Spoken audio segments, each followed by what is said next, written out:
LHS side వస్తే ఒకవైపు multiply చేసేది ఇంకొక వైపు వస్తే డివైడ్ అవుతుంది, డివైడ్ చేసేది ఇంకొక వైపు ఈక్వల్ టు అవతలికి పోతే మల్టిప్లై చేస్తుంది. దాని ప్రకారం అది ఇక్కడికి వస్తే డివైడ్ చేస్తుంది, ఇక్కడికి వస్తే మల్టిప్లై చేస్తుంది. నెక్స్ట్ ఇక్కడ చూడండి, cot beta minus cot alpha value first equation నుంచి ఏం రాసుకోవచ్చు మనము, మైనస్ ఎన్ రాసుకోవచ్చు. చూడండి minus N cot beta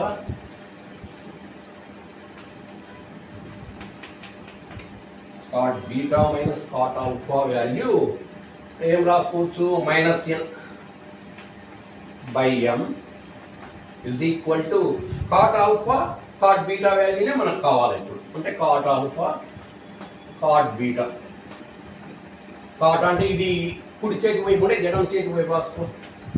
cot alpha cot beta is equal to minus n by m. ఇది నెంబర్ 2 అనుకో.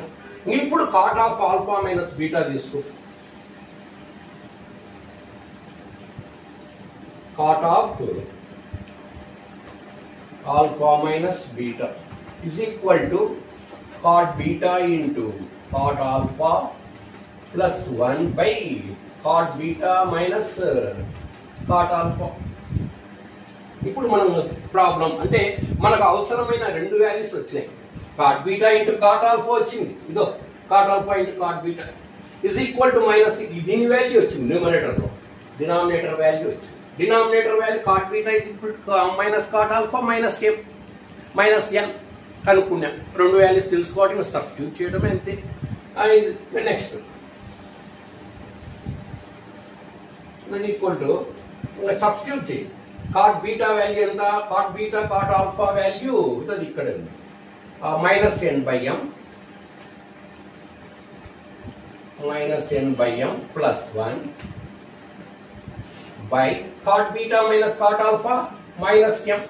ఎక్కడి నుంచి రాసినాం, ఫ్రమ్ 1 and 2, ఈక్వేషన్ 1 and 2.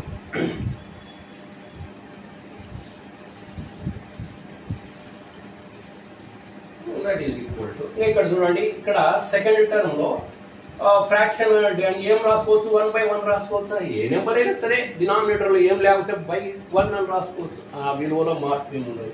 ఇప్పుడు ఎం కు 1 కు ఎల్సిఎం ఏమవుతుంది, ఎంఏ అవుతుంది, అంతేనా. అప్పుడు ఈ ఎల్సిఎం ను ఇక్కడ ఫస్ట్ టర్మ్ తీసుకో, ఫస్ట్ ఫ్రాక్షన్.